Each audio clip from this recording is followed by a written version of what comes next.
Hello everyone, good morning, good afternoon, good evening to everyone present on that side of the class 11 student. I again welcome each and everyone on the same platform of the Live Physics VK channel.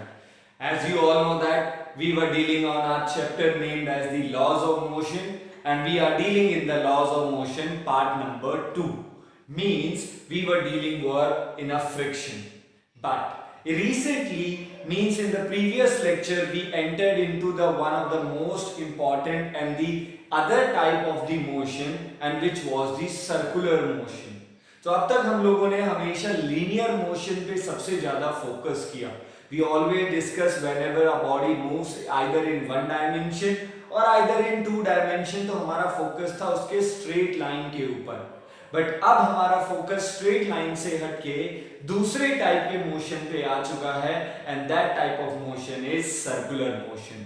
In the previous lecture we understood, or we tried to understood the basic concept related to the circular motion. Means we figured out what is the meaning of circular motion, we figured out what is the basic meaning of uniform circular motion. Means a uniform circular motion in which the speed is always constant, velocity is not always same, but the magnitude of velocity is same, but its direction changes after every position changes. Means her point पे circular motion पे body का position अलग direction में होगा, इसलिए उसकी velocity भी different में होगी. That's why uniform circular motion is accelerated motion. इस बात को सब इंपॉर्टेंटली ध्यान रखेंगे और समझ के भी रखेंगे. Now if this point is been clear, तब हम लोगों ने इसके वेरियस पैरामीटर्स को स्टडी करना शुरू किया. Like we discuss about what is this angular displacement, angular velocity, angular acceleration, और हम लोगों ने हर angular पैरामीटर को लीनियर वाले पैरामीटर के साथ रिलेट भी करके देखा. Like angular displacement with linear displacement, angular velocity with linear velocity, and angular acceleration with the linear acceleration. और फिर हम लोगों ने जो सबसे इंपॉर्टेंट चीज पढ़ी थी एट द एंड, कि जब भी एक बॉडी सर्कुलर मोशन में होगा तो एक एक्सेलरेशन, एक लीनियर एक्सेलरेशन ही है वो, एक लीनियर एक्सेलरेशन आपके हमेशा सेंटर की तरफ डायरेक्टेड होगा, and that linear acceleration what called as centripetal acceleration. So this was the important thing जिसकी जरूरत आज हमें पड़ेगी. That centripetal acceleration is always equal to mv square by r, or in terms of angular velocity you can write m omega square into r, because we all know that omega is equal to v by r. ये हम जानते हैं. Okay, so this is the centripetal acceleration that we derived in the previous. But इसके साथ साथ एक और नई चीज जो हमें पता चली, तो ये तो हमारे पास क्लियर है दैट व्हेनेवर एनी बॉडी, मान लीजिए आपके पास एक बॉडी है, so whenever any body of mass m is revolving around a circular path of radius r with velocity v, तो इस बॉडी का वेलोसिटी v. और ये आप याद रखिए, ओवर द सर्कुलर मोशन, यानी जब भी आप सर्कुलर पाथ पे हैं तो आपकी वेलोसिटी की डायरेक्शन हमेशा अलोंग दी टेंजेंट. तो मतलब अब तक जो मैं आपसे डिस्कस कर रहा हूं वो वही है जो हम लोग ऑलरेडी स्टडी कर चुके हैं, बस एक बार उसे क्विक रिवाइजेशन की जरूरत है. So mass velocity along the tangent v radius r, तो उस पे एक एक्सेलरेशन लगेगा अंदर की तरफ, and that acceleration means radially inward is centripetal acceleration. Definitely अगर बॉडी के पास क्या है बेटा, एक्सेलरेशन है, और बॉडी के पास मास तो होता ही है, तो डेफिनेटली वहां पे एक फोर्स भी लगेगा, and that force is called as centripetal force, which would be mass into centripetal acceleration. And what is the centripetal acceleration? Sorry, my mistake, please, I'm sorry for that. It is just only v square by r. Okay, I got just mixed up. So the centripetal acceleration was v square by r or omega square into r. तो आपका centripetal force क्या होगा, it would be mass into centripetal acceleration which is mv square by r. So this is the centripetal force जो body पे हमेशा अंदर की तरफ लगता है. सो जब भी बॉडी किसी भी सर्कुलर पाथ पे होगा तो उसके ऊपर एक रेडियली इनवर्ड, एक ऐसा फोर्स होगा जो उसे अंदर की तरफ लेके जाएगा. बट ये फोर्स बॉडी को अंदर की तरफ लेके जाने के लिए रिस्पॉन्सिबल है, तो इसे बैलेंस करने के लिए एक फोर्स हमेशा इसके जस्ट अपोजिट लगेगा, and that force is called as centrifugal force, and this force should be also numerical equal to mv square by r। तो ये वाला फोर्स भी mv स्क्वायर बाय r के इक्वल होना चाहिए, ताकि सेंट्रीफ्यूगल सेंट्रीपिटल फोर्स को बैलेंस करे और बॉडी हमेशा ना तो बाहर की तरफ गिरे ना ही अंदर की तरफ गिरे। वैसे तो बॉडी अंदर की तरफ गिरने का कोशिश करेगा क्योंकि ये इसे अंदर की तरफ खींच रहा है, बट इसे बैलेंस करने के लिए सेंट्रीफ्यूगल फोर्स आ गया जो कि हमेशा mv स्क्वायर बाय r के इक्वल होगा। तो यानी जो हमारा रेडियली आउटवर्ड फोर्स है जिसके बारे में अब हम बात कर रहे हैं, this radially outward force is mv square by r, mass, velocity and radius। ये वो तीन फैक्टर्स हैं जिसके ऊपर आपका सेंट्रीफ्यूगल फोर्स लगेगा, और ये हमेशा लगता है जब भी बॉडी सर्कुलर पाथ पे होगा, सर्कुलर मोशन में होगा। तो इस बात को आपको समझना है, और आपने फील भी किया होगा कि जब भी आप किसी भी एक सर्कुलर टाइप के प्लेइंग ग्राउंड में जाके आप जब भी सर्कुलर टाइप के झूले पे झूलते हैं, तो you always feel that there's something is there which is pulling out, कि कोई तो ऐसी चीज है जो हमें बाहर की तरफ खींच रही है, and that something is always centrifugal force। वो something हमेशा centrifugal force है, क्योंकि ये फोर्स हमेशा आपको along the tangent ले जाने के लिए रिस्पॉन्सिबल है। तो जब भी हम कहते हैं यार हम तो सर्कुलर पाथ पे, तो सर हमारी पोजीशन अलोंग द टेंजेंट क्यों हुई, तो हमारी पोजीशन को अलोंग द टेंजेंट ले जाने के लिए सेंट्रीफ्यूगल रिस्पॉन्सिबल है। ये आपको उस पाथ से ब्रेक करके सीधा लेके जाने की कोशिश करेगा। सो this is the point, but आपको वापस सर्कुलर में लाने की कोशिश कौन करेगा, आपका सेंट्रीपिटल फोर्स। और इन्हीं दोनों के कंबाइन इफेक्ट की वजह से आप लोग हमेशा कहां पे, एक सर्कुलर पाथ पे अपने आप को मेंटेन करते हैं। बट ये मेंटेन सर्कुलर पाथ पे आपका रहना तब तक पॉसिबल है जब तक ये दोनों फोर्सेस इक्वल हैं, यानी जब तक मैग्नीट्यूडली सेंट्रीपिटल एंड सेंट्रीफ्यूगल इक्वल है।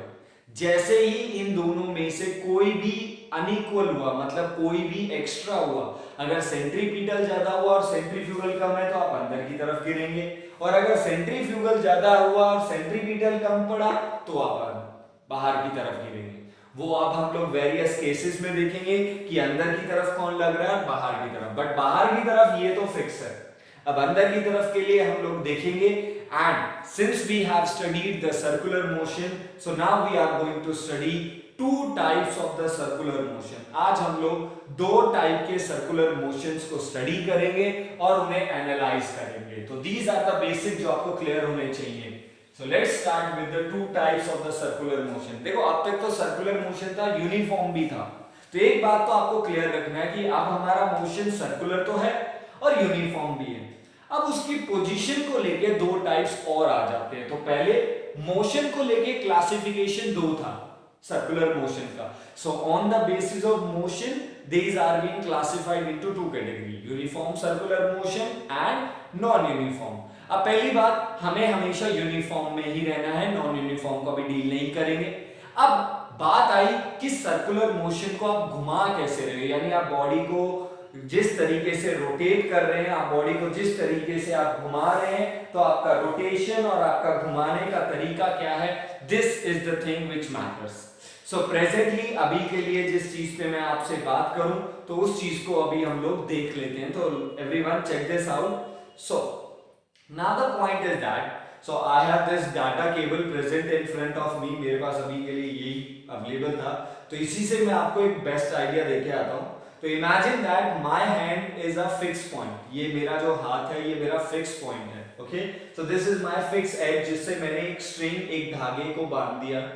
But the point is that जिस धागे को मैंने बांधा है, जिससे, और by at the other end of the board, मतलब उसके धागे के या उस थ्रेड के दूसरे एंड पे हमने कुछ बॉडी को रखा है। तो ये जो डाटा केबल का दूसरा एंड है, ये हमारे लिए उस बॉडी का काम कर रहा है। आई थिंक विजिबल है ये सबको, okay. So this is your fix end, this is the string of some length and this is the point.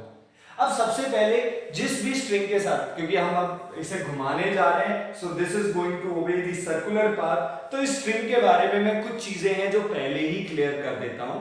वो ये कि जिस भी धागे को और जिस भी थ्रेड को अब हम लोग स्टडी करने जाएंगे तो स्ट्रिंग को लेके हमारी कुछ एजम्पशंस हैं।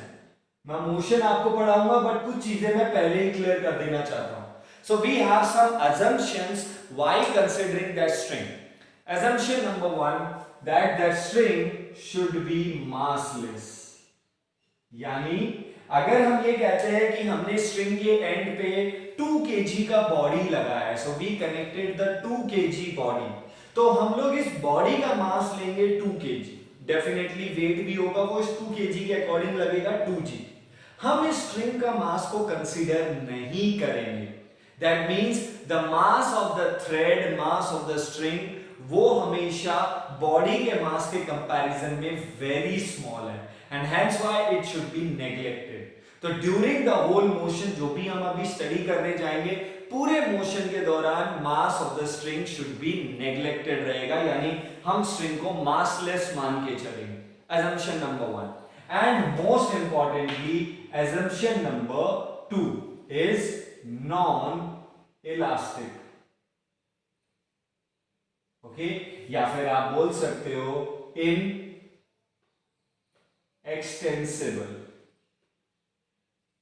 सो द बॉडी और द स्ट्रिंग, जिस स्ट्रिंग के बारे में हम बात कर रहे हैं तो ऑब्वियस ही बात है हम इसे रोटेट करेंगे।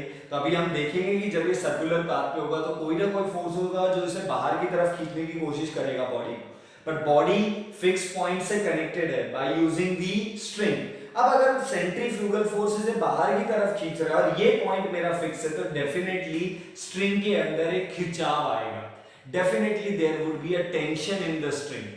और अगर स्ट्रिंग में टेंशन है तो ऑब्वियसली बात है स्ट्रिंग खींचने की भी कोशिश करेगा। तो हम ये मान के चलेंगे जो हमारा स्ट्रिंग होगा, जो हमारा थ्रेड होगा, वो इन इलास्टिक है, यानी वो इन एक्सटेंसिबल है, यानी वो एक्सटेंड नहीं होगा। यानी अगर आपने स्ट्रिंग की लेंथ 1 मीटर ली है तो वो जब भी रोटेट करेगा, जब भी वो सर्कुलर पाथ पे होगा, उसकी लेंथ 1 मीटर ही रहेगी, खींचना नहीं चाहिए। यानी आप रबर नहीं ले सकते, ऐसा नहीं कि जिसको थोड़ा सा घुमाए तो थोड़ी देर के बाद उसकी लेंथ कभी बढ़ रही है कभी घट रही है, तो हम वो भी अवॉइड करेंगे। तो ये जो स्ट्रिंग की एजम्पशन है बेटा, ये हर जगह एप्लीकेबल होगी जहां पे आप बॉडीज को कनेक्ट करने के लिए आइदर 2 बॉडीज को कनेक्ट करो, आइदर 1 बॉडी को फिक्स पॉइंट के साथ कनेक्ट करो। जहां पे भी हम लोगों ने मोशन इन कनेक्टेड बॉडीज, यानी जहां पे भी हम लोगों ने थ्रेड स्ट्रिंग को यूज किया है, ये दोनों एजम्पशन हर जगह लागू है। तो ये एजम्पशन यहां पे भी है, ठीक है, तो इस बात को क्लियर रखेंगे ना। अब मेरे 2 टाइप के मोशन क्या हो सकते हैं, तो डेफिनेटली यूनिफॉर्म सर्कुलर मोशन तो है, बट अब पोजीशन के रिस्पेक्ट में, first position fix point string mass and I am revolving like that. तो डेफिनेटली मैं बॉडी को इस तरीके से रिवॉल्व कर रहा हूं, और अगर मैं इस बॉडी को इस तरीके से रिवॉल्व कर रहा हूं, so definitely it is going in a circular path, okay. So my mass is obeying the circular path, और यूनिफॉर्म सर्कुलर मोशन है, बट कैसा सर्कुलर है, the plane of the circular is horizontal, यानी horizontal level पे चल रहा है ऐसे, तो ये इसका प्लेन होगा, ये वो रेफरेंस होगा जिसमें वो घूम रहा है, okay. So the first circular motion जो हम लोग पढ़ेंगे वो है horizontal circular motion. Second one swing है, okay. Now this is your lowest point, ये यहां पे ऑब्वियस सी बात है, बट इस बार हम लोग इसे इस तरीके से घुमाएंगे। We are going to rotate or revolve like that. So definitely अब फिर से एक सर्कुलर पाथ चल रहा है, बट इस बार जो सर्कुलर पाथ का प्लेन ऑफ रेफरेंस है वो है वर्टिकल, तो ये कहलाएगा वर्टिकल सर्कुलर मोशन। तो अब हम लोग with respect to position of the circular motion की सर्कुलर मोशन किस प्लेन में है, किस रेफरेंस से है, इस बेसिस पे 2 क्लासिफिकेशन और लेके चलते हैं, ओके। बट दोनों में ही एक बात क्लियर रखेंगे, दोनों ही मोशन में हम लोग यूनिफॉर्म सर्कुलर मोशन है, यानी स्पीड यानी वेलोसिटी का मैग्नीट्यूड कांस्टेंट रहेगा। Got that point? क्योंकि वेलोसिटी का मैग्नीट्यूड अगर कांस्टेंट है तो देखो बात सुनिए, if the magnitude of the velocity constant यानी यूनिफॉर्म सर्कुलर मोशन है, तभी सेंट्रीपिटल एक्सेलरेशन का फॉर्मूला v²/r आएगा, क्योंकि हमने दोनों v1 और v2 को यानी p और q पॉइंट की वेलोसिटी को मैग्नीट्यूडली सेम लिया था, और जब सेंट्रीपिटल एक्सेलरेशन mv²/r आएगा तो सेंट्रीपिटल फोर्स फोर्स mv²/r होगा, और अगर सेंट्रीपिटल फोर्स mv²/r है तभी आप सेंट्रीफ्यूगल फोर्स mv²/r ले सकते हो। यानी रेडियली आउटवर्ड लगने वाला फोर्स यानी centrifugal force is always equal to mv²/r only when we have a uniform circular motion. I think मैं टॉपिक्स और पॉइंट्स क्लियर हूं आप लोगों से कि हम लोग क्या करने वाले हैं। So let's start with the first one, and the first one जो अभी हम लोग डील करने वाले हैं, that first one is horizontal circular motion. Okay, so let's start with this first one. So horizontal circular motion को study करते हैं। Okay, अब मैं आपसे कुछ चीजें बात कर लेता हूं डिस्कसली। हॉरिजॉन्टल सर्कुलर मोशन नाम का कोई टॉपिक हमारी एनसीईआरटी में नहीं है। पहली बात तो मैं क्लियर कर देता हूं कि ऐसा कोई टॉपिक नहीं है कि हॉरिजॉन्टल सर्कुलर मोशन एक हाईलाइटेड पार्ट आया और उसको लेके जो डेरिवेशन मैं आपके साथ करूंगा वो आपको एनसीईआरटी में अवेलेबल होगा। So there is nothing like that in the NCERT book. Now you will ask sir, so अगर है नहीं तो फिर आप क्यों शुरू कर रहे हो? तो बिल्कुल सही है बेटा, आपकी है नहीं, बट मैं फिर भी शुरू कर रहा हूं क्योंकि इससे numerical CBSE plus NEET plus JEE हर जगह पे अवेलेबल होता है। ये वैसा ही है जैसा हम लोगों ने वेक्टर में किया, umbrella and man numerical, rain and umbrella numerical, river वाला न्यूमेरिकल। अब वो न्यूमेरिकल है और वो आता है बोर्ड में, बट एनसीईआरटी में वो एग्जाम्पल के तौर पे रखेगा तो आपको शायद हॉरिजॉन्टल सर्कुलर मोशन का ना एग्जाम्पल या न्यूमेरिकल मिल सकता है एनसीईआरटी में, वो आप सर्च कर सकते हो, बट ऐसा हाईलाइट करके टॉपिक नहीं मिलेगा जिसमें डेरिवेशन लिखा हुआ है। तो ऐसा कोई डेरिवेशन नहीं है।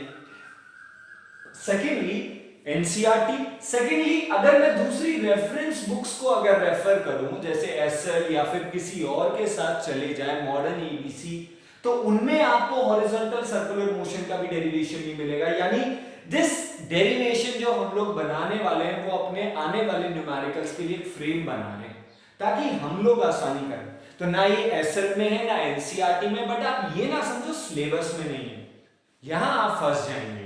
ठीक है, तो सिलेबस में है सर्कुलर मोशन, और अगर सर्कुलर मोशन है तो कुछ भी हो सकता है उससे रिलेटेड, ये बोर्ड में कंपटीशन में देखे गए हैं। So let's start with the horizontal circular motion. तो we have a fix point, ये तो आपने देख लिया था कैसे बनाएंगे। तो पहले तो हमें फिक्स सरफेस रखना पड़ेगा, and due to that fix surface हम लोग एक बॉडी को कनेक्ट करेंगे। We are going to connect our body of mass m with the help of a string. तो हम लोग इसे स्ट्रिंग लिया, but स्ट्रिंग कैसा होना चाहिए? The assumption is that. So what we have, let us consider a body, और इस बॉडी को हम लोग बॉब बुलाते हैं। आप लोगों ने पेंडुलम में पढ़ा होगा ना bob, this is called as bob. Okay, जो स्ट्रिंग के साथ हम लोग हैंग करते हैं। So let us consider a body or a bob of mass small m, okay, over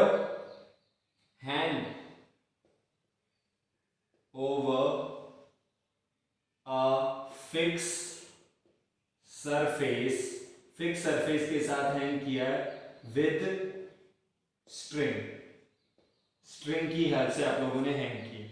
now it is allowed to have circular path। अब आप लोग इससे कौन सा पाथ फॉलो करवाएंगे? आप लोग इसे फॉलो करवाओगे सर्कुलर पाथ, बट कौन से लेवल पे? हॉरिजॉन्टल लेवल पे of radius small r। Okay, तो अब हम लोग इसे सर्कुलर पाथ में रिवॉल्व कराएंगे इस तरीके से। तो अब ये अगर सर्कुलर पाथ में जाता है, so it is going to obey such type of circular path. I hope you are getting. Okay, अब ये सर्कुलर पाथ कुछ इस तरीके से ओबे करता रहेगा। ओके, ये आपकी पोजीशंस है, पहले यहां से यहां गया, फिर पीछे, फिर आगे, but over the horizontal level पे जाए। डन है? So this is the point और this is the way how we are going to revolve this type of bob. तो इस बार हम लोग बॉडी को रिवॉल्व करेंगे सर्कुलर पाथ पे with the help of a massless and non elastic string की हेल्प से करेंगे, बट हॉरिजॉन्टल लेवल पे। I hope you are getting that point. But since the motion is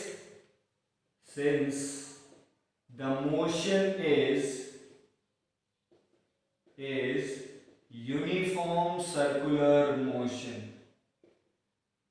तो मोशन हमारा कैसा है, यूनिफॉर्म सर्कुलर मोशन है विद वेलोसिटी v। तो वेलोसिटी कितनी है, v वेलोसिटी है जो कि कांस्टेंट ही रहेगी हर जगह पे। तो डेफिनेटली v वेलोसिटी है तो वो तो अलोंग दी टेंजेंट, तो आप ध्यान दीजिए क्या क्या लगने वाला है पॉइंट पे। तो अब आप लोग यहाँ पे let's suppose for this position, इस पोजीशन के लिए अलोंग दी स्ट्रिंग, स्ट्रिंग में क्या लगेगा, टेंशन। जैसे मैंने आपसे बात किया था ना, स्ट्रिंग हमें खींचने की कोशिश करेगा, तो स्ट्रिंग पे क्या लगने वाला है, स्ट्रिंग पे लगने वाला है tension. Okay, now this tension, अब ये स्ट्रिंग पहले यहां था बॉडी, अब यहां पे है, तो लेट्स सपोज अपनी मीन पोजीशन के रिस्पेक्ट में बॉडी ने थीटा एंगल डेविएट किया। तो पहले बॉडी मीन पोजीशन यानी बीच में था, अब वो एक तरफ किसी भी पॉइंट पे हो गया है, तो लेट्स सपोज उसने कितना एंगल डेविएट किया, थीटा। अब अगर इसने थीटा एंगल डेविएट किया है तो check this out, if this angle is theta तो ये एंगल भी क्या होगा, थीटा होगा।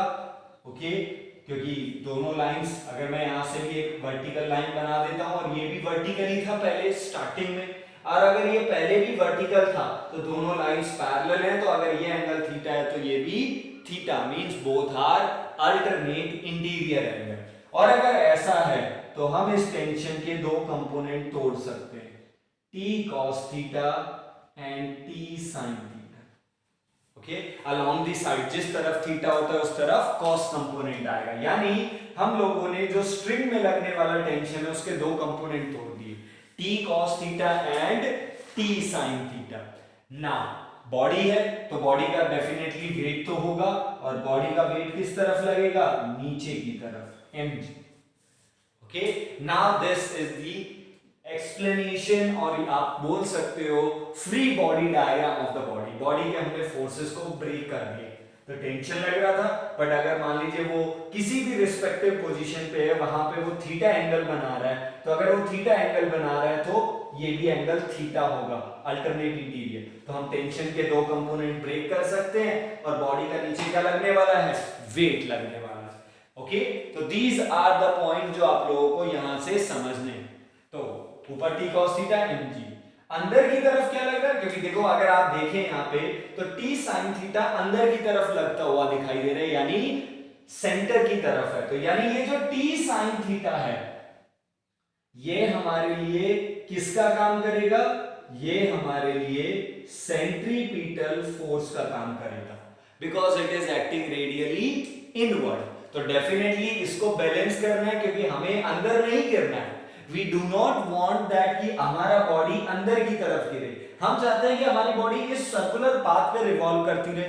तो अगर हम अपनी बॉडी को इस सर्कुलर पाथ पे रिवॉल्व करते रहना चाहते हैं तो इसे काउंटर बैलेंस करने के लिए हमें एक सेंट्रीफ्यूगल फोर्स लगाना पड़ेगा। मतलब लगेगा, हम नहीं लगाएंगे, वो तो अपने आप लग जाएगा रेडियली आउटवर्ड, और वो सेंट्रीफ्यूगल फोर्स न्यूमेरिकली किसके इक्वल होगा, mv²/r के। जो हम लोगों ने सीखा कि जब भी कोई भी बॉडी एक सर्कुलर पाथ पे रिवॉल्व करेगी तो एक फोर्स होगा जो हमेशा रेडियली आउटवर्ड यानी अवे फ्रॉम दी सेंटर लगेगा, और उसकी न्यूमेरिकल वैल्यू mv²/r के इक्वल होगी।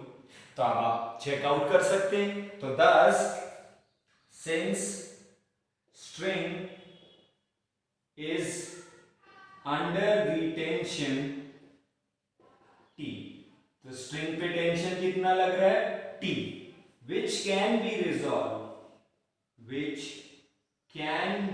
resolved into कितने, दो कंपोनेंट्स में रिजॉल्व कर सकते हैं। So we can resolve this into two components. The first component in which we can resolve is t cos theta, horizontal component, और दूसरा कंपोनेंट t sin theta, जो कि उसके लिए वर्टिकल कंपोनेंट है। Got it? Now, since, ध्यान रखिए, since body is in circular path, body कहां पे है, सर्कुलर पाथ पे है, यानी बॉडी ना तो बाहर की तरफ जा रहा है ना अंदर की तरफ जा रहा है। इसका मतलब आउटवर्ड और इनवर्ड फोर्स बैलेंस हो गए। बैलेंस हो गए मतलब both are in equilibrium. Second, ना बॉडी ऊपर जा रहा है ना बॉडी नीचे आ रहा है, बॉडी अपने सर्कुलर पाथ पे लगातार उसी पे बना हुआ है। तो इसका मतलब हमारे सारे फोर्सेस इक्विलिब्रियम में होंगे, मतलब हमारे सारे फोर्सेस बैलेंस है। सो thus balancing the force, balancing the force, कोई भी फोर्स डोमिनेट नहीं है। तो अगर हम फोर्सेस को बैलेंस करते तो हमारे पास पहला रिलेशन क्या मिला, T sin theta is equal to mv²/r, यानी जितना रेडियली इनवर्ड लग रहा है उतना ही रेडियली आउटवर्ड होना चाहिए। Secondly T cos theta should be equal to mg, यानी आपके वेट को T cos थीटा बैलेंस करेगा। वेट आपको नीचे गिराने की कोशिश करेगा, बट उस वेट को बैलेंस कौन कर लेगा, कॉस कंपोनेंट ऑफ टेंशन।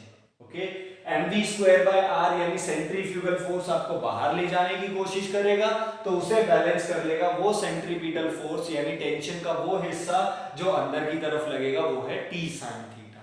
तो अगर दोनों इक्वेशंस बैलेंस है, सो बाय 1 and 2, और अगर हम 1 और 2 को सॉल्व करें तो हमारे पास tension means divided by 1 and 2, by 1 divided by 2। तो अगर दोनों का रेशियो निकालें, tension cancel with the tension, तो क्या बचा, sin theta by cos theta is equal to mv²/r by mg। Okay, tension cancel with the tension, mass cancel with the mass, तो sin by cos tan theta, tan theta is equal to क्या बना, v²/rg, और v² क्या बना, rg tan theta, और v is equal to √rg tan theta. And from here we got the velocity formula. यहां से हमें किस चीज का फॉर्मूला मिला, हमें मिला velocity, linear velocity of the body while it is travelling on a circular path. ये तो आप जानते हैं कि बॉडी की वेलोसिटी हमेशा अलोंग दी टेंजेंट होगी। तो ध्यान रखना, यहां पे इसकी वेलोसिटी ऊपर नहीं बना सकते, यहां पे इसकी वेलोसिटी पीछे की तरफ होगी। क्यों, क्योंकि बेटा ये जो डायग्राम मैंने आपके सामने रखा है ये हॉरिजॉन्टल स्केल पे है। ऐसे देखो, आप इसे खुद ऑब्जर्व करके देखिए, आप ऐसे घूम रहे हो, आप धागे को बांध के ऐसे घुमा रहे हो। अब अगर धागा यहां टूटता है तो वो अंदर की तरफ जाएगा, तो इसलिए मैंने उसे ड्रॉ नहीं किया क्योंकि वो मोर कंफ्यूजिंग हो जाता। तो यहां पे इसकी वेलोसिटी अंदर की तरफ है, यहां पे आएगा तो इसकी वेलोसिटी आपकी तरफ होगी, ना कि नीचे की तरफ, क्योंकि ये हॉरिजॉन्टल लेवल पे काम कर रहा है। So from here we got the formula for what, velocity of body. ये हमारी बॉडी का वेलोसिटी है over what, over the horizontal circular motion. तो अगर हम किसी भी हॉरिजॉन्टल सर्कुलर मोशन पे कवर करना चाहते हैं एक ऐसा पाथ जिसपे हमारी रेडियस r है, एंगल थीटा है, तो हमारी वेलोसिटी कितनी होने वाली है, it is equal to √rg tan theta. But theta का मतलब क्या है, इस बात को समझिए। थीटा का मतलब है कि आप उसके सेंटर यानी ओरिजिन, देखो पहले बॉडी यहां रखी थी, इस बात को आप समझिए। तो मैं थोड़ा सा कंफ्यूजन और दूर करता हूं, क्योंकि मैं डायग्राम को मैंने 2-3 फेसेस में बनाया, तो मैं एक बार कंफ्यूजन को और दूर करता हूं। पॉइंट क्या है, हमारे पास हमारा बॉडी था और हमारा बॉडी एक वर्टिकल फिक्स लेवल के साथ वो हैंग आउट कर रहा था। अब अगर हमारा बॉडी किसी वर्टिकल सरफेस के साथ हैंग आउट कर रहा है, तो ओरिजिनली और इनिशियली तो वो सेंटर पे बीच में ऐसे टिका हुआ, तो ये हमारी वो सेंटर वाली रेफरेंस लाइन है जो हम लोगों ने बनाई थी। ओके, नाउ मैंने आपके सामने इसे यहां से ड्रॉ किया, क्योंकि जब हम इसे स्टार्ट करने वाले तो हमने इसे यहां से स्टार्ट करना शुरू किया, तो मैंने इसे स्टार्टिंग पॉइंट माना और हम लोग इसे ऐसे घुमाते गए। ओके, तो ये हमारा घूम रहा है। अब देखो, अगर आप लोग एक फिक्स रेडियस पे घूम रहे हो, ओके, फिक्स वेलोसिटी के साथ, तो जो आपका सेंटर पॉइंट है, इस लाइन को इमेजिन कीजिए, this is your centre line, और ये आपका वो एंड पॉइंट है जहां पे आप घूम रहे हो। तो एक आपका सेंटर पॉइंट था। अब अगर मैं इसका दूसरा फेस ले लेता हूं, okay, just only to explain you, तो इमेजिन दैट कि ये हमारा सेंटर पाथ है। हमारी बॉडी जब रिवॉल्व नहीं कर रही थी, when my body is not revolving, ये मेरा सेंटर लाइन था जिससे मैं फिक्स था। अब मेरा ये बॉडी रिवॉल्व कर रहा है, तो मेरा बॉडी रिवॉल्व कर रहा है कुछ इस तरीके से, ठीक है, इसके चारों तरफ घूम रहा है। अब ये सेंटर पॉइंट है, ये मेरा बॉडी का रिवॉल्यूशन का टाइम है, तो इस एंगल को आप बुलाएंगे थीटा। कि आप जब रेस्ट पे थे यानी बिल्कुल सेंटर पे थे, तब और अब जब आप मूव कर रहे हो तो आपका बॉडी अब सरकमफेरेंस पे, तो जब मूव नहीं कर रहे थे तो बॉडी सेंटर पे थी, और अब जब मूव कर रहे हो तो बॉडी सरकमफेरेंस पे आ गई, चाहे वो लेफ्ट की तरफ है, चाहे वो राइट का सरकमफेरेंस है, चाहे वो फ्रंट का सरकमफेरेंस है, चाहे वो बैक का सरकमफेरेंस है। अब हर तरफ वो एंगल कितना बना रहा है, थीटा। तो मान लीजिए आप थीटा एंगल हो तो ऑब्वियसली बात है पीछे भी थीटा बनाएगा, हर जगह एंगल कितना बनाएगा, थीटा एंगल बनाएगा। यानी थीटा आपका कांस्टेंट फैक्टर हो गया जो बॉडी एक रिस्पेक्ट में बना रही है। Okay, R stands for the radius, ये भी आपका कांस्टेंट हो गया क्योंकि आप एक फिक्स रेडियस पे जा रहे हो। तो अगर आपका R फिक्स है, G तो हमेशा ही फिक्स है, और थीटा भी कांस्टेंट है, इसका मतलब वेलोसिटी भी हर पॉइंट पे क्या आएगी, सेम आएगी। ये चीज ये प्रूव करता है कि हमारा मोशन यानी जो हमारा हॉरिजॉन्टल सर्कुलर मोशन है वो यूनिफॉर्म है, ठीक है, क्योंकि हमने फॉर्मूला कौन सा लगाया, mv²/r। और मैं आपको अभी बता चुका हूं कि mv²/r तभी एप्लीकेबल है जब हम लोग यूनिफॉर्म सर्कुलर मोशन को पढ़ रहे हैं। तो हम लोगों ने वही यूनिफॉर्म सर्कुलर मोशन पढ़ा है, बट इस बार हमारा रिवॉल्व करने का जो डायरेक्शन है वो हॉरिजॉन्टल लेवल पे। सो this is the derivation. Okay, यहां से आपके पास लीनियर वेलोसिटी आ गई। अगर मैं इसके सामने स्पेसिफिकली नाम दूं तो लीनियर वेलोसिटी। तो क्या आप यहां पे एंगुलर वेलोसिटी निकाल सकते हैं इसकी, क्योंकि सर्कुलर तो है। तो what would be the formula for angular velocity? तो we know that omega is equal to v/r। ये तो आप जानते हैं, ओमेगा इज इक्वल टू क्या होता है, v/r। अब v आपके पास आ चुका है, तो अब अगर v डिवाइडेड बाय r करोगे तो v क्या है, rg tan theta divided by r। Okay, अब अगर इस डिनोमिनेटर वाले r को अगर हम स्क्वायर रूट में लेके जाएंगे अंदर, रूट के अंदर, तो ये r² बन जाएगा और 1r cancel with the r, तो आपका ओमेगा का final formula g tan theta divided by r। So this is the formula for angular velocity. So this is the type of numerically है खुद, but मैंने आपके सामने इसे as a derivation की तरह ट्रीट किया, क्योंकि हम लोग किसी भी चीज को स्किप नहीं कर सकते, बिकॉज जिस ब्रांच में आप डील कर रहे हो ना, the branch that we are dealing is the mechanics. It is the most wider and the lengthier branch of the physics. तो फिजिक्स का सबसे लंबा चौड़ा सबसे लेंथी वाला ब्रांच है, जिसमें वैरायटी ऑफ न्यूमेरिकल्स बन सकते हैं, वैरायटी ऑफ कॉन्सेप्ट्स बन सकते हैं, क्योंकि हमारे पास बहुत सारी ऐसी चीजें हैं जो हमारे सराउंडिंग में मोशन में, अलग अलग टाइप्स के मोशन में है, तो अब हमें उन्हें डील करना जरूरी है। और ये भी one of that type of motion है जब आप लोगों से हॉरिजॉन्टल लेवल पे रिवॉल्व करवा रहे हो, बट ये एनसीईआरटी में एज अ डेरिवेशन नहीं है और आपको एसएल या अदर रेफरेंस में भी नहीं मिलेगा। माइट भी अगर किसी में मिल जाए तो lucky, please let me know, but अब तक मैंने एसएल और अदर रेफरेंस को चेकआउट किया है, it is not been there, but we will treat. But ये नहीं है, बट इसके न्यूमेरिकल्स 100% है। एनसीईआरटी में आपको इसका न्यूमेरिकल मिल जाएगा, सीबीएसई में आया हुआ है न्यूमेरिकल, कंपटीशन नीट में भी आया हुआ है, जेई मेन में भी पूछा गया था 2014 और 13 में, तो इसका मतलब इसका न्यूमेरिकल है, बट हम लोग इसे कभी देखते नहीं। तो this why this topic is been very much important. So please everyone, इस टॉपिक को आप अपने कॉन्सेप्ट में ऐड करेंगे और फिर कंप्लीट करेंगे। Got that point? Okay, so since we have discussed the horizontal circular motion, हम लोगों ने हॉरिजॉन्टल सर्कुलर मोशन को डील कर लिया। Now we will study the second way how we can revolve or how we can move a body over a circular path, and that one is your vertical circular motion. Which one? Vertical circular motion. And this is being very much important. Vertical circular motion horizontal से भी ज्यादा important है। क्यों? वो मैं अब आप लोगों के साथ बात करूंगा, क्योंकि यहाँ पे कुछ इंटरेस्टिंग बात आएगी जब हमें यहाँ पे समझनी पड़ेगी। Okay, so let's start with the vertical circular motion. तो इस बार हम लोग इसे कैसे बॉडी को किस तरीके से रिवॉल्व करेंगे।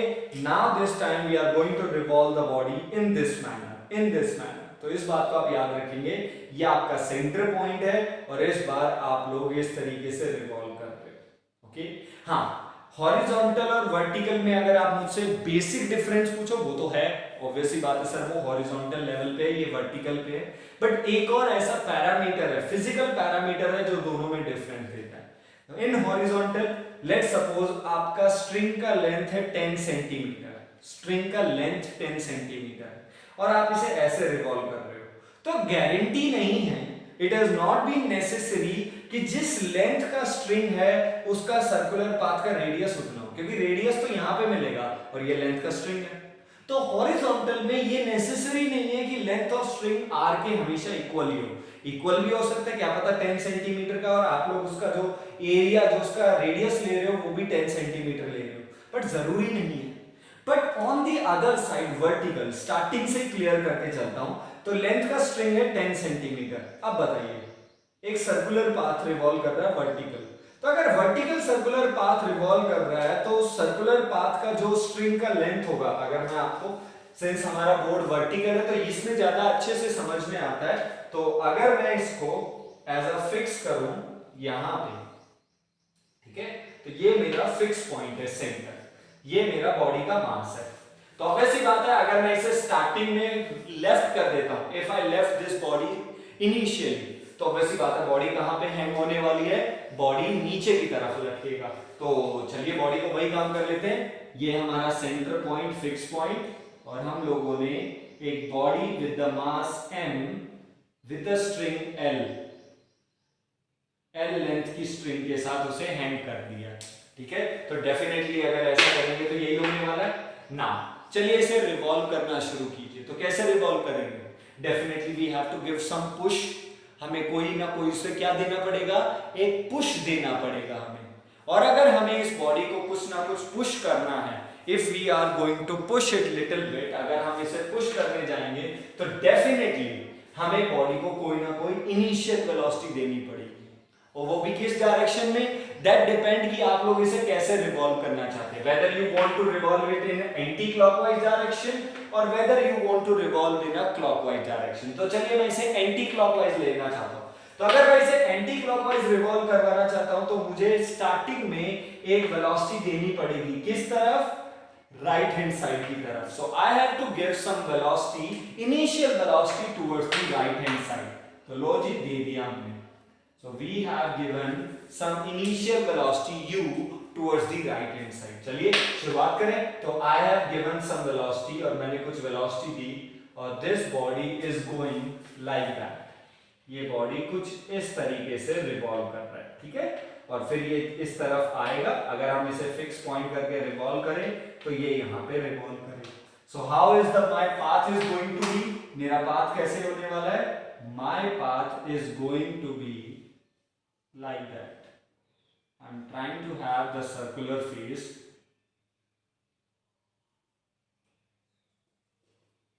okay, hope you will understand this is a type of a circular path, but it is a vertical circular path।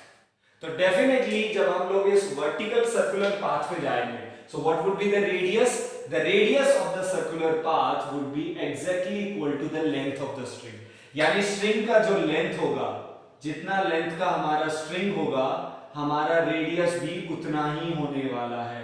So this is the point जो आपको समझना है, बट इसके लिए हमें उसे इनिशियली एक पुश देना पड़ेगा ना। स्टार्टिंग में हमारी बॉडी कहां थी, यहां पे, तो सिंस हम लोग वर्टिकल हैं तो इस पॉइंट को we will call as the lowest point, इस पॉइंट को हम लोग क्या बुलाएंगे, lowest point, and I will represent with the L. Now this point I am rubbing the heading, चलो मैं इस हेडिंग को यहां लिख देता हूं, vertical circular motion, okay, got that, okay. Now after revolving, यहां से रिवॉल्व हुआ, फिर यहां पे होते हुए एक हाईएस्ट पॉइंट पे पहुंचेगी हमारी body, done, and this point is called as highest point. फिर इसके बाद वापस से नीचे, और फिर इस तरीके से बॉडी रिवॉल्व करता रहे। Now so we started with some initial velocity u. Now let's suppose p is the point. मान लेते हैं p हमारी बॉडी का कोई भी पॉइंट है. सो ये हमारा लोवेस्ट पॉइंट है, ये हमारा हाईएस्ट पॉइंट है, ये हमारा एनी पॉइंट है. तो p को क्या स्पेसिफाई करूं? p is the any point. Any point in the vertical circular path. तो चलिए कंसीडरेशन भी साथ के साथ लिखते जाते हैं. What is consideration? We are dealing that let us consider a body of mass m. A body of mass m, okay, is allowed to rotate with attaching the string of length L.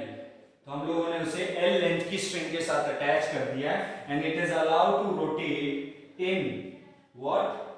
Vertical circular path. Vertical circular path of radius. So what would be the radius of circular path? R. That's thus हमारा जो radius है वही हमारा length है, यानी जो हमारा length of the string है वही हमारा रेडियस होगा. Now at any point, so now at any point P. चलिए किसी भी एनी पॉइंट P को देखते हैं. तो चलो इस P को स्पेसिफाई करते हैं. तो अब हमारी स्ट्रिंग P पर आ चुकी है, तो ये हमारा डेफिनेटली स्ट्रिंग होगा. तो ये स्ट्रिंग की क्या है? फिर से रेडियस बोलो या लेंथ बोलो, तो स्ट्रिंग की लेंथ है और सर्कुलर पाथ की रेडियस है. तो हम लोग पहले थे लोवेस्ट पॉइंट पे, और अब हम लोग किसी भी एनी पॉइंट पे आ गए. तो जब हम लोग किसी एनी पॉइंट पे पहुंचे हैं, when we reach down to the any point, तो इस एनी पॉइंट ने कुछ ना कुछ तो हाइट कवर कर ली. अब ये चीज मैटर करती है वर्टिकल में. देखो हॉरिजॉन्टल में जब आप इस वाले पॉइंट पे थे तो भी वहीं थे, जब सामने थे तो भी वहीं, यानी हर बार आपका जो हाइट है, जो रेफरेंस प्लेन है, वो वही का वही है. बट जब आप वर्टिकल में जाते हो तो एक चीज जो आपकी बदलेगी हर बार, वो है हाइट. यानी आप पहले नीचे थे, अब थोड़ा ऊपर गए और ऊपर गए, अब हाईएस्ट पे गए. अब यहां पे आपको एक बात समझना है, वो ये कि वर्टिकल सर्कुलर मोशन में हम सर्कुलर मोशन तो कर रहे हैं, वेल एंड गुड, बट एक चीज और चल रही है कि हम लोग कभी लोवेस्ट से हाईएस्ट जाते हैं और कभी हाईएस्ट से लोवेस्ट. यानी जब हम लोग लोवेस्ट से हाईएस्ट जा रहे हैं, it means we are working against the gravity, और जब हम लोग हाईएस्ट से लोवेस्ट आ रहे हैं तो इसका मतलब we are working with the gravity.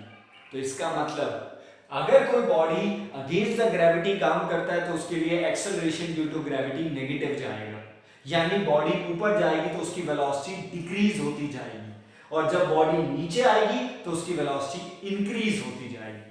तो यहां से तो एक स्टार्टिंग में एक चीज क्लियर होगी, क्या? कि वर्टिकल सर्कुलर मोशन यूनिफॉर्म नहीं होगा. तो ये तो बात मैं आपको स्टार्टिंग से बोलता आया था कि हमारा फोकस किस पे रहेगा? यूनिफॉर्म पे. नॉन यूनिफॉर्म पे बात नहीं कर रहे थे, अब हम लोग नॉन यूनिफॉर्म पे बात करेंगे. तो यहां से आई थिंक ये बात तो क्लियर है कि हमारी जो वेलोसिटी का मैग्नीट्यूड है वो इस सर्कुलर पाथ पे सेम नहीं होने वाला है हर भी पॉइंट पे. तो चलिए अब काम करना शुरू करते हैं. So this is the point U. सो ये हमारा लोवेस्ट पॉइंट है. सो इनिशियली बॉडी कहां पे थी? एट पॉइंट P, जहां पे उसकी initial velocity u. So initially at L initial velocity क्या होगी? Which is u. ओके, तो ये हमारा लोवेस्ट पॉइंट है, ये हमारा रेफरेंस पॉइंट है. अब इसके रिस्पेक्ट में अब आप P पॉइंट पे पहुंच गए. So now at point P final velocity मान लेते हैं v. तो P पॉइंट पे वेलोसिटी क्या माने? v, क्योंकि चेंज तो होगी, क्योंकि हम नीचे से कहां जा रहे हैं? ऊपर. और ये तो आप आइडिया लगा सकते हैं कि ये वेलोसिटी हमारी u से तो कम ही होने वाली है. क्यों? क्योंकि हम लोग अगेंस्ट द ग्रेविटी जा रहे हैं. तो P पॉइंट पे हमारी वेलोसिटी, और सीधी सी बात है इस पॉइंट पे, किसी भी पॉइंट पे वेलोसिटी हमेशा अलोंग दी कहां रहती है? Along the tangent. तो इस बार वेलोसिटी का मैग्नीट्यूड सेम नहीं है, वो डायरेक्शन तो ऑब्वियस ही बात है, ये तो आप जानते हैं सर्कुलर पाथ पे डायरेक्शन तो हमेशा ही चेंज होती है, बट इस बार तो मैग्नीट्यूड भी चेंज होगा, तो होने देते हैं, ठीक है।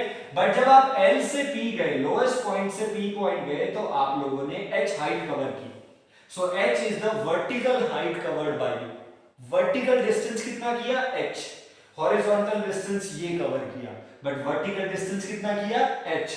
तो बताइए अब आपका सेंटर के रिस्पेक्ट में कितना डिस्टेंस बच गया? It is r minus h। कितना बचा? मैं इसे यहां पे लिख देता हूं, the distance which is been left r minus h। So at point P the final velocity is v and vertical distance from lowest point. तो P पॉइंट का लोएस्ट पॉइंट के रिस्पेक्ट में वर्टिकल डिस्टेंस कितना है? h। तो P point का lowest point, क्योंकि ये हमारा सबसे बॉटम पॉइंट है, तो जो हमारा बॉटम पॉइंट होता है वही हमारे लिए रेफरेंस हो जाता है। जैसे जब आप किसी भी चीज की हाइट निकालते हो, या आपने रेलवे स्टेशन विजिट किया होगा या किसी भी जगह विजिट करने जाते हो, तो उस जगह का एक इंफॉर्मेशन हमें हाइट के रिस्पेक्ट में भी मिलता है। दैट जैसे मान लीजिए आप रेवाड़ी स्टेशन पे भी जाते हैं, तो आपको उसके बोर्ड पे लिखा होगा दैट रेवाड़ी जंक्शन, और नीचे लिखा होगा this much height from the sea level. तो हम लोगों ने सी लेवल को बॉटम मोस्ट मान लिया, हम सी लेवल को सबसे लोएस्ट पॉइंट मानते हैं, और उसके रिस्पेक्ट में हम लोग सब कुछ लेके जाते हैं। अब अगर हमारे लिए सी लेवल लोएस्ट पॉइंट है, और अगर हम लोग सी लेवल पे ही जाके खड़े हो जाए, तो हमारी हाइट कितनी? 0। तो हम लोग सी लेवल से हाइट नापते हैं, तो हमने एक वो रेफरेंस पॉइंट मान लिया, बट इसका मतलब ये थोड़ी है कि नीचे गहराई नहीं है, गहराई उससे भी नीचे। तो हमने सी लेवल को कहते हैं ना वो ओरिजिन मान लिया। ऊपर जाएंगे तो हाइट बोलेंगे सी लेवल के, और सी लेवल से नीचे जाएंगे तो उसे डेप्थ बोलते जाएंगे। तो हमारे लिए वो सी लेवल रेफरेंस है। ऐसे ही हमारे लिए यहाँ पे जो सी लेवल है, इस मोशन का जो सी लेवल है वो लोएस्ट पॉइंट है। जरूर नहीं कि ऊपर नीचे हो, ये हमारे लिए लोएस्ट पॉइंट है। क्यों इसे रेफरेंस क्यों माना? क्योंकि जब आपने पहले फोर्स नहीं लगाया था, जब आपने बॉडी को आइडियल छोड़ा था, तो यहाँ पे बॉडी की इनिशियल स्टेट हुई। तो बॉडी इनिशियली यहीं से शुरू हुई है, और अगर यहीं से शुरू हुई है तो ये हमारा लोएस्ट है, यही हमारा रेफरेंस है। तो हम इसी के रिस्पेक्ट में हाइट को नापते जाएंगे। Got that point? So P point पे हमारी वेलोसिटी v और P पॉइंट पे हमारी हाइट h।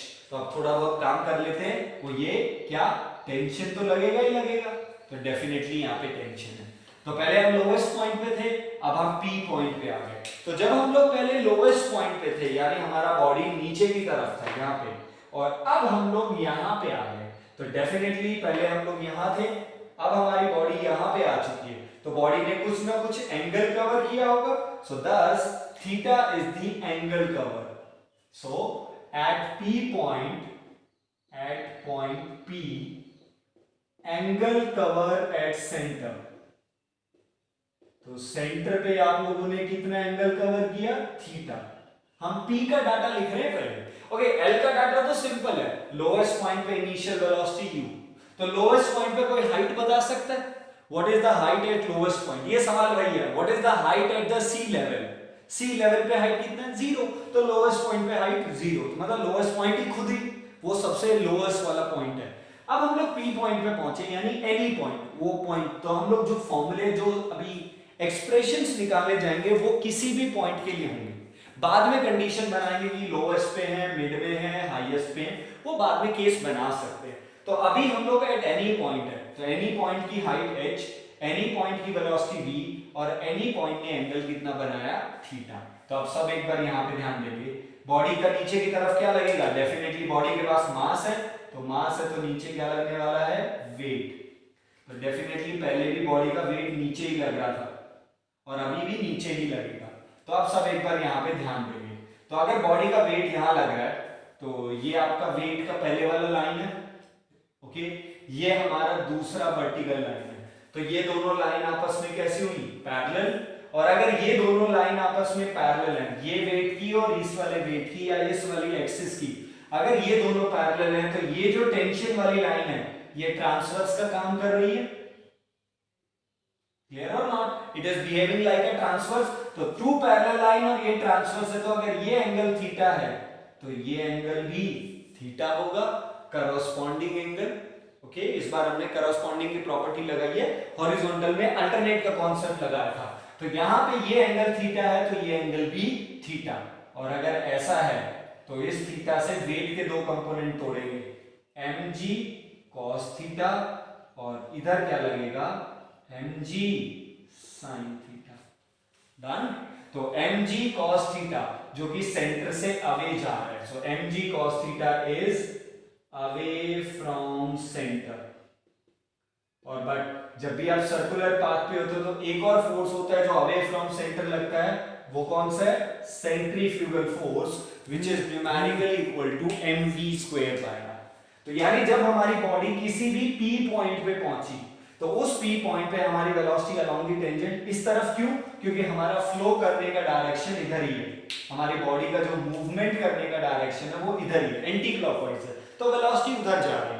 अब अगर वेलोसिटी उधर जा रही थी और ये हमारा टेंशन है, अगर हमने थीटा एंगल डेविएट किया है एट एनी पॉइंट तो हम वेट के दो कंपोनेंट तोड़ सकते हैं। अब वेट के दो टुकड़े टूटे, mg cos थीटा और mg sin theta, but mg cos theta के साथ साथ यानी रेडियली आउटवर्ड में एक और फोर्स लगता है, वो कौन सा है, mv²/r। तो ये हमारे पास होगा। अब देखो सीधी सी बात है, हम लोग जो बॉडी को ऊपर लेके जाएंगे, जब आप बॉडी को वर्टिकल में लेके जाओगे तो डेफिनेटली आप लोगों को नीचे से एक फोर्स लगाना पड़ेगा जो आपको घुमा के ऊपर तक लेके जाएगा, फिर नीचे लेके आएगा। तो पॉइंट इज दैट कि जब आप लोग ऊपर जाएंगे तो आपको एक फोर्स लगातार लगा के रखना है ताकि हम लोएस्ट से हाईएस्ट चले जाएं। तो डेफिनेटली हम ऊपर जा रहे हैं तो हम फोर्स लगा रहे हैं, तो अगर हम फोर्स लगा रहे हैं ऊपर जाने के लिए तो mg sin थीटा है वो अनबैलेंस है। mg sin थीटा क्या है, अनबैलेंस है, क्योंकि इसको बैलेंस करने के लिए हम फोर्स लगा रहे हैं और हम ऊपर जा रहे हैं, तो इक्विलिब्रियम में नहीं है। बट ये जो टेंशन है जो रेडियली इनवर्ड लग रहा है, और mg cos थीटा और mv²/r जो रेडियली आउटवर्ड लग रहे हैं, ये दोनों पेयर आपस में बैलेंस है। क्यों, क्योंकि आपकी बॉडी ना तो सेंटर की तरफ भाग रही है ना सेंटर से दूर जा रही है, तो हम इन दोनों को तो बैलेंस कर सकते हैं बट इसे नहीं। आप ये नहीं कह सकते कि सर यहाँ पे कोई फोर्स, ये तो देखो वेलोसिटी है तो ये कोई फोर्स नहीं है। अगर हम यहाँ पे फोर्स भी लगा रहे तो आप ये नहीं कह सकते ये फोर्स mg sin थीटा के बराबर है। अगर ये फोर्स यहाँ पे लगने वाला, ऊपर की तरफ लगने वाला फोर्स अगर mg sin थीटा के बराबर हुआ तो इसका मतलब बॉडी ना ऊपर जाएगी ना नीचे जाएगी। ओके, बट अगर मैं आपको mg sin थीटा का रोल बताऊं तो इसका रोल है कि आपको ये नीचे गिराने की कोशिश करेगा। तो आप लोगों ने पेंडुलम सिस्टम देखा है, तो वैसे अभी हम पेंडुलम पढ़ नहीं रहे बट फिर भी आइडिया दे देता हूं। जब भी आप ऊपर जाते हो तो थोड़ी देर के बाद वो नीचे आना शुरू हो जाती है पेंडुलम। क्यों, अब आपको एक रीजन मिल गया, अभी के लिए बेसिक आइडिया है कि वो नीचे की तरफ क्यों आता है, because of mg sin theta. But हम यहाँ पे फोर्स लगा रहे हैं, एक ऐसा फोर्स लगाएंगे ऊपर की तरफ जो mg sin थीटा से ज्यादा होगा, जो मेरी बॉडी को नीचे से ऊपर लेके जाएगा।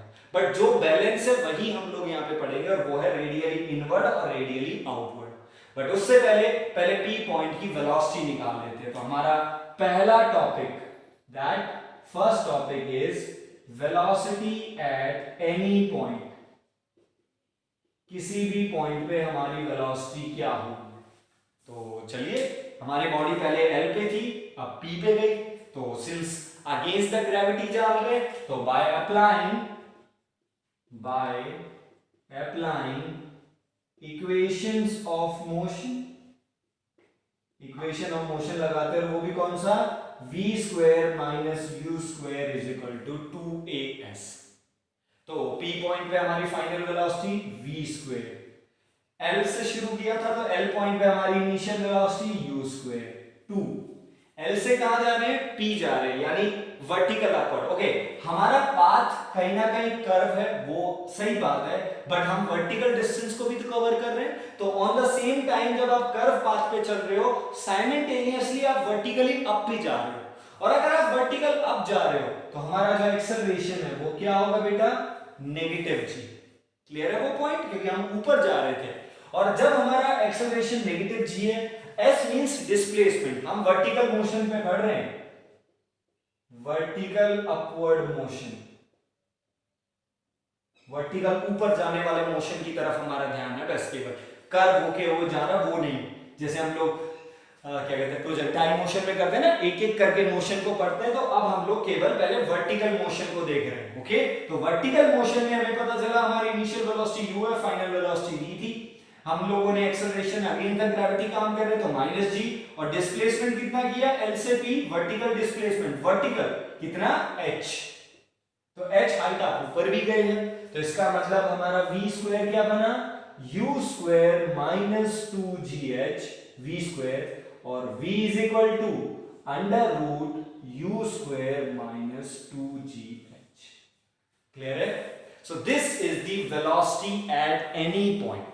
ये वेलोसिटी है कहां का, एनी पॉइंट का, जब आप वर्टिकल सर्कुलर मोशन में किसी भी पॉइंट पे हो। ओके, अब किसी भी पॉइंट पे तो हमारे पास दो पॉइंट ऐसे हैं जो स्पेसिफिक हैं, एक है लोएस्ट पॉइंट और एक है हाईएस्ट पॉइंट। तो चलिए इन दोनों के लिए केस बना लेते हैं। केस नंबर 1, यानी फर्स्ट का एक केस बना रहा हूं मैं आपके सामने। Okay, so case 1 eight lowest point, okay, VL नाम दे देते हैं। V means final velocity, U means initial and 2gh।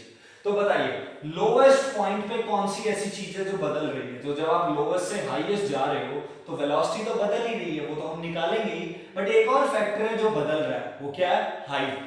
तो बताइए लोएस्ट पॉइंट पे हमारा हाइट कितना है, तो लोएस्ट पॉइंट पे हमारा h कितना होता है, 0। याद रखो इस बात को, तो लोएस्ट पॉइंट h हमेशा 0 होता है, और अगर h 0 हुआ तो हमारे पास v का फॉर्मूला क्या बनेगा, u square minus 0 which is equal to under root u square, और u स्क्वायर का अंडर रूट करेंगे तो u ही आएगा। तो what is the velocity at lowest point, u। Common sense की बात थी, बट मैथमेटिकल भी एक्सप्रेशन वही आया। Got that point? Similarly we will also discuss on case number b। Case B पे भी हम लोग यहाँ पे स्टडी करेंगे। तो केस बी यानी जब हम लोग कौन से पॉइंट पे हैं, eight highest point, eight highest point, highest point पे काम करते हैं। तो जब आप हाईएस्ट पॉइंट पे पहुंच गए तो आप लोगों ने कितनी हाइट की, तो ये हमारा सी लेवल है, तो यहां से आप यहां गए तो आपने हाइट कितनी कवर की, सर्कल का डायमीटर। तो यानी हाईएस्ट पॉइंट पे हमारी हाइट कितनी होगी, डायमीटर के बराबर, which means 2 times of radius. और रेडियस किसके बराबर है, लेंथ ऑफ द स्ट्रिंग, तो आप इसे 2r लिखिए या 2l लिखिए, दोनों बराबर है। तो इसका मतलब हमारा वेलोसिटी एट हाईएस्ट पॉइंट का फॉर्मूला यानी h is equal to 2r, तो vh क्या बनेगा, it is equal to under root u square minus 2g into 2r। Clear है? क्योंकि हाइट हाईएस्ट पॉइंट पे 2r के बराबर होगी। तो what is the velocity at highest point, it is u square minus 4gr। So velocity at highest point का formula हमारे पास ये आया। So what is the velocity at highest point? It is equal to u under root u square minus 4gr. But u किसके equal है, velocity at lowest point के। तो I think please आप लोग इसे, थोड़ा सा स्पेस का कमी है, आप लोग इसे इस तरीके से भी लिख सकते हो, that velocity at highest point is under root u square. तो u क्या है, velocity at lowest, it means l square minus 4gr। Check this out. So velocity at highest point. Highest point की velocity क्या है, root over velocity at lowest point minus 4gr. तो definitely highest point की velocity vl square minus something है, तो यानी lowest से कुछ ना कुछ तो कमी ही होगी। क्लियर है? और ये जो एक्सप्रेशन है, the expression of velocity at any point, it is equal to root over u square minus tgh। यानी किसी भी पॉइंट पे वर्टिकल सर्कुलर मोशन के किसी भी पॉइंट पे वेलोसिटी किस पे डिपेंड कर रहा है, इनिशियल वेलोसिटी जो भी फिक्स है, जो भी आपने दी, -2 g भी फिक्स है, but h it is that component और इट इज दैट पैरामीटर जो फिक्स नहीं है। जैसे जैसे आप लोग ऊपर जाते जाओगे ये h की वैल्यू चेंज होती जाएगी, h पे जाके मैक्सिमम होगी और फिर जाके नीचे आएगी। इसका मतलब ये जो h है वो वेरिएबल है, और अगर ये h वेरिएबल है तो वेलोसिटी भी हमेशा बदलती रहेगी।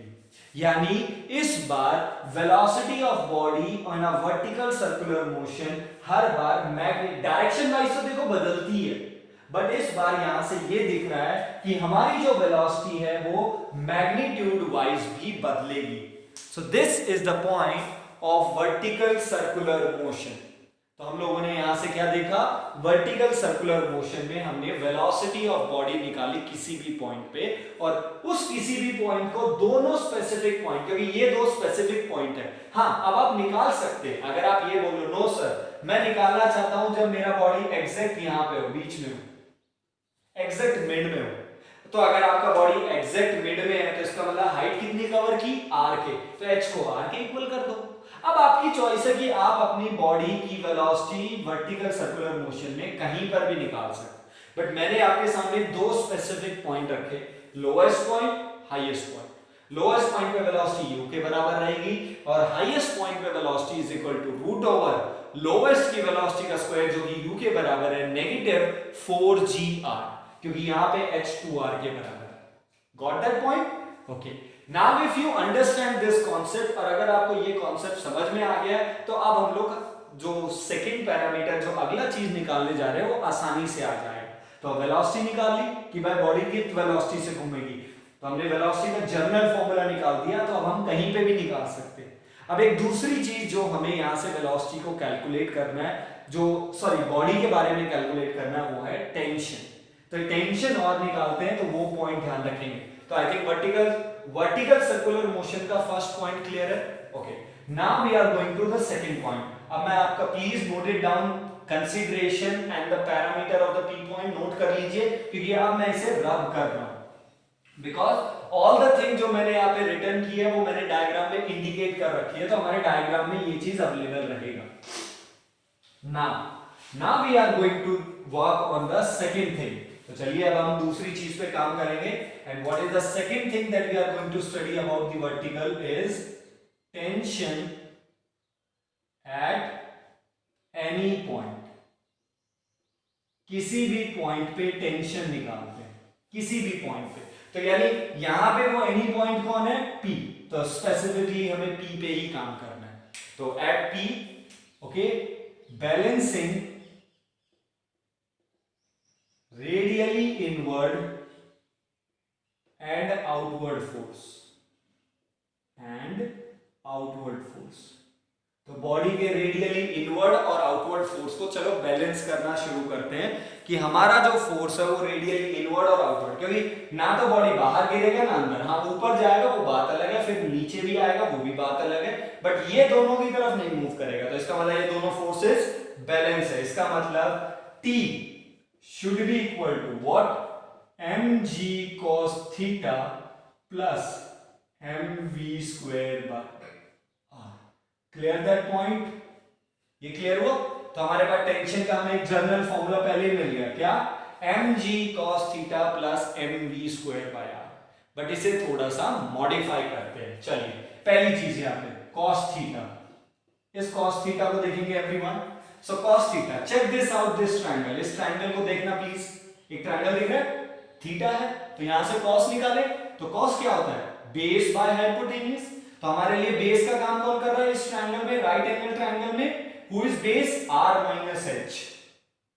माइनस h, और हाइपोटेन्यूज क्या है, यही स्ट्रिंग की लेंथ जो कि r के बराबर है।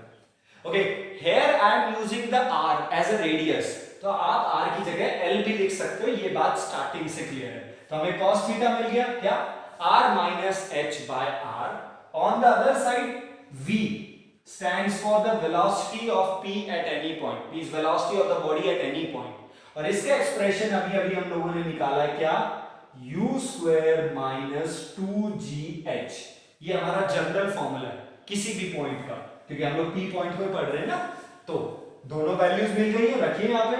सो thus बाय इक्वेशन 1 टेंशन क्या होगा at any point, it is mg r minus h by r, ये cos थीटा की वैल्यू रखी, plus m by r, v का स्क्वायर कीजिए, तो स्क्वायर करोगे तो क्या बनेगा, u square minus 2gh। Clear है? अब देखिए दोनों टर्म्स में से कॉमन क्या आ रहा है, m कॉमन आ रहा है, डिनोमिनेटर से r कॉमन आ रहा है, तो टेंशन क्या बना, m बाय r। तो ये g किससे मल्टीप्लाई होगा, ध्यान से, अगर हम इसमें से m बाय r कॉमन ले लें तो क्या बच गया, g into r minus h। तो अगर आप ब्रैकेट ओपन करते तो क्या बनेगा, gr minus gh plus m by r common ले लिया तो क्या बचा, u स्क्वायर माइनस 2gh, जो कि ऑलरेडी पहले से था। तो एक बार फिर से सॉल्व करते हैं। तो t इज इक्वल टू क्या बन रहा है आपके पास, प्लीज एक बार इसे सॉल्व करने में हेल्प करो मेरी। t is equal to what, m by r bracket gr plus u square minus 3gh। This is the final expression for tension at any point, कि बॉडी का टेंशन किसी भी पॉइंट पे कितना होगा, it is m by r, mass of the body divided by the radius of the circular path. Radius बोलो या फिर लेंथ ऑफ द स्ट्रिंग बुलाइए, is it into g into r plus u square minus 3gh। तो अब definitely अगर हम इस फॉर्मूले को देखें तो देखो किस पे डिपेंड कर रहा है, mass of the body throughout the motion same रहेगा, radius of the circular path throughout the motion same रहेगा, r सेम है, g सेम है, u इनिशियल वेलोसिटी वो हमेशा सेम है, यानी velocity at lowest point, g same है, h stands for the vertical distance covered with respect to lowest. और जैसे जैसे हम ऊपर जाएंगे h बढ़ता जाएगा, और जब ऊपर से नीचे आते जाएंगे ये हाइट कम होती जाएगी और लोएस्ट पे आके जीरो हो जाएगी। यानी h फिर से वेरिएबल है, जैसे वेलोसिटी में h वेरिएबल था, इसलिए velocity of the body at any point हर जगह अलग अलग थी मैग्नीट्यूडली। तो इसका मतलब टेंशन भी अलग अलग होगा, इसका मतलब हमारा जो t है वो भी वेरिएबल है, जैसे हमारी वेलोसिटी वेरिएबल थी। क्लियर है? तो ये हमारा t का journal formula, journal means eight any point. तो अब बनाएं केस, तो बनाते हैं, चलिए केस नंबर 1 फिर से बनाते हैं, नंबर 2 का। तो केस a फिर से इसका, eight lowest point, lowest point पे टेंशन निकालते हैं। लोएस्ट पॉइंट मतलब हाइट इज इक्वल टू 0, इस बात को याद रखिए, लोएस्ट का मतलब क्या है, तो टेंशन एट लोएस्ट पॉइंट क्या बनेगा, m by r gr plus u square minus 3gh, और h क्या है 0, तो फॉर्मूला केवल यही बच गया। So what is the tension eight what, sorry my mistake, what is the tension at lowest point, m by r gr plus u square, u means जो भी आपकी वेलोसिटी है। ओके, तो इस बात पे हम लोग काम कर सकते हैं। अगर आप चाहते हैं कि आप ब्रैकेट को ओपन करें, ये आपकी चॉइस है। तो अगर हम ब्रैकेट को ओपन करते हैं तो m by r को अगर अंदर लेके जाएं, r cancel with the r, तो क्या बचा, mg plus m u square by r, m u square by r। तो tension at low highest point, sorry tension eight minus please यार, टेंशन एट लोएस्ट, TL पढ़ रहे थे ना। So what is the tension at lowest point, जो हमें यहां से मिलने वाला है, हमें क्या मिला है आपसे, mg plus mu square by r। Clear है? तो ये हमारा tension at lowest point. Got that point? चलिए ऐसे ही केस नंबर 2 बनाते हैं। Case 2 means case B eight highest point, क्योंकि हमारे पास 2 पॉइंट है जिनको हम लोग स्पेसिफिकली पढ़ रहे हैं। हाईएस्ट पॉइंट मतलब h is equal to 2r के बराबर, तो रख दो यहां पे। TH का फॉर्मूला क्या बनेगा, जल्दी से हेल्प करो, m by r gr plus u square minus 3g into 2r, क्योंकि इस बार h 2r के बराबर होगा। Got that? तो यहां पे क्या बना, 3 2 जा 6gr, 6gr वो भी माइनस और एक gr प्लस का है, तो क्या बचा, tension at highest point is m by r u square minus 5gr। Okay, और अगर आप इसे सॉल्व करते हैं ब्रैकेट ओपन करके, या तो इसे इस फॉर्म में याद रखिए जैसे हम लोगों ने यहां पे याद रखा, या फिर अगर आप इसे ब्रैकेट ओपन करते हैं तो क्या बनेगा, mu square by r minus 5mg, या आप ऐसे याद रखिए। तो हमारे पास टेंशन एट लोएस्ट पॉइंट क्या आया, mu square by r plus mg, और टेंशन एट हाईएस्ट पॉइंट क्या आया, mu square by r minus 5mg।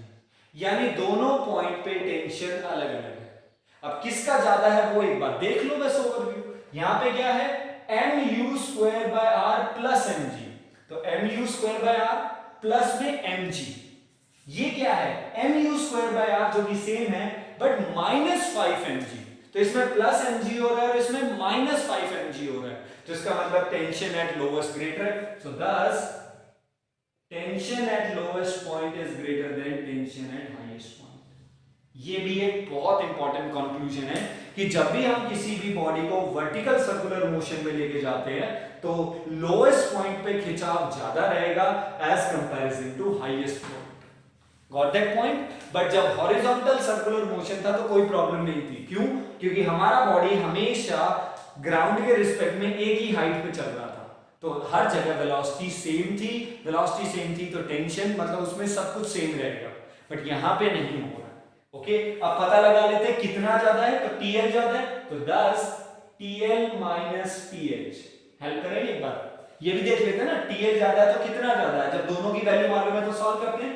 तो TL कितना है, mu square by r plus mg minus TH को करो माइनस, कितना mu square by r plus 5 mg, ये माइनस है और जब यहां पे आप माइनस करेंगे तो ये वाला बन जाएगा नेगेटिव और ये बन गया 5 पॉजिटिव, कैंसिल, और TL minus TH is equal to 6 mg।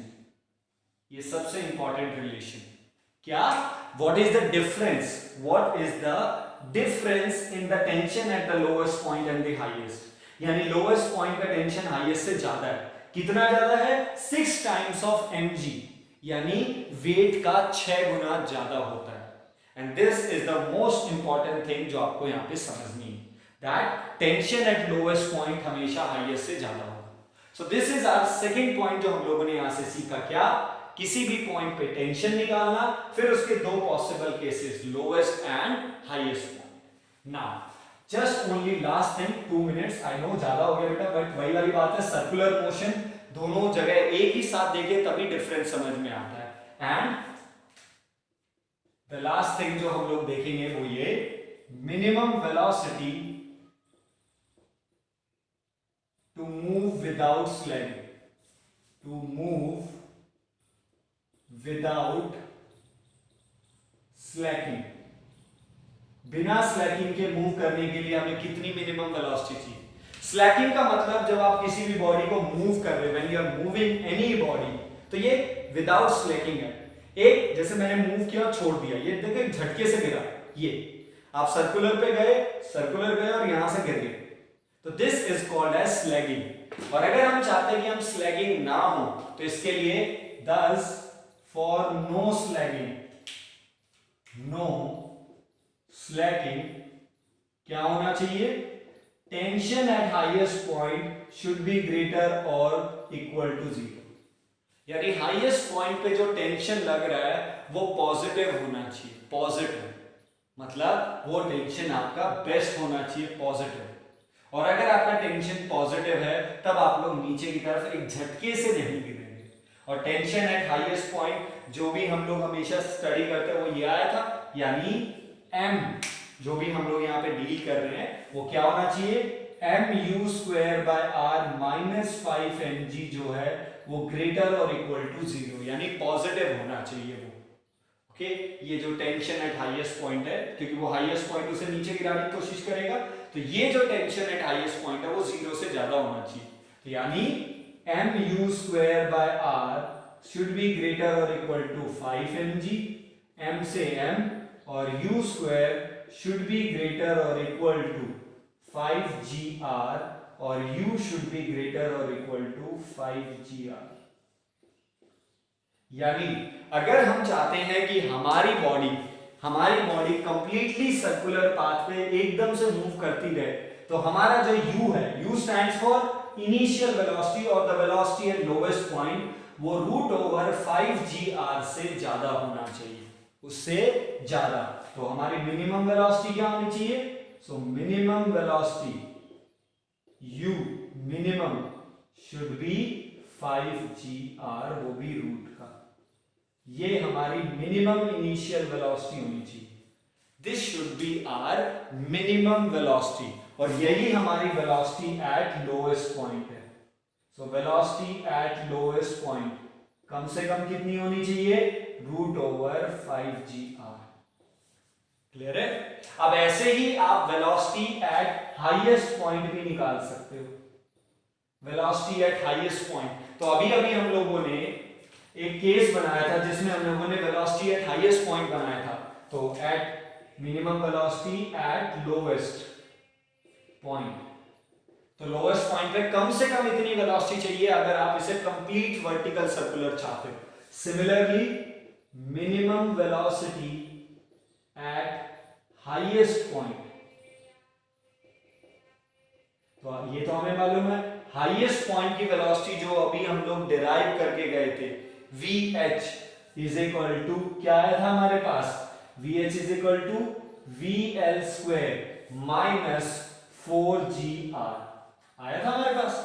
Okay, अब हमारे पास VL आ चुका है, कम से कम कितना होना चाहिए VL? √5g। तो VL का स्क्वायर क्या होगा? तो वेलोसिटी एट हाईएस्ट मिनिमम कितनी होनी चाहिए? 5gr minus 4gr। तो वेलोसिटी एट हाईएस्ट पॉइंट कम से कम √gr जरूर होनी चाहिए। अगर हाईएस्ट पॉइंट पे वेलोसिटी √gr से कम हुई तो बॉडी वहीं पे गिर जाएगी, यानी वेलोसिटी जो हाईएस्ट पॉइंट पे है VH वो कम से कम इतनी होनी चाहिए, क्योंकि यहां पे जो वेलोसिटी होगी वही डिसाइड करेगा सेंट्रीफ्यूगल फोर्स बाहर की तरफ कितना लगेगा। तो अगर यहां की वेलोसिटी सफिशिएंट है तो यहां पे सेंट्रीफ्यूगल फोर्स भी सफिशिएंट होगा, और अगर सेंट्रीफ्यूगल फोर्स सफिशिएंट होगा TH के कंपैरिजन में आप आराम से आओगे, अगर TH ज्यादा होगा तो फिर आप गिर जाओगे। सो this is the point and this is the third thing जो हमें यहां पे पढ़नी है। सो vertical circular motion most important है, जिसमें हम लोगों ने किसी भी पॉइंट पे वेलोसिटी निकालना सीखा, किसी भी पॉइंट पे टेंशन, और किसी भी पॉइंट और उसको स्लैकिंग या उससे झटके से ना गिरने से बचने के लिए कम से कम वेलोसिटी कितनी होनी चाहिए, जर्नल फॉर्मूला भी और मिनिमम यानी लोएस्ट पे और हाईएस्ट पे दोनों। Got that point? So please complete कीजिए, लेक्चर थोड़ा सा लेंथी हो गया, तो take your sufficient time and you will get your assignment in the description box. तो अपनी असाइनमेंट हॉरिजॉन्टल और वर्टिकल सर्कुलर मोशन की से खत्म कीजिए। Ask your doubt and clear this topic. We will meet soon with the next topics, but ये सबसे important है, तो इसके लिए सफिशिएंट टाइम लो, अच्छे से कीजिए, but do it properly. Thank you.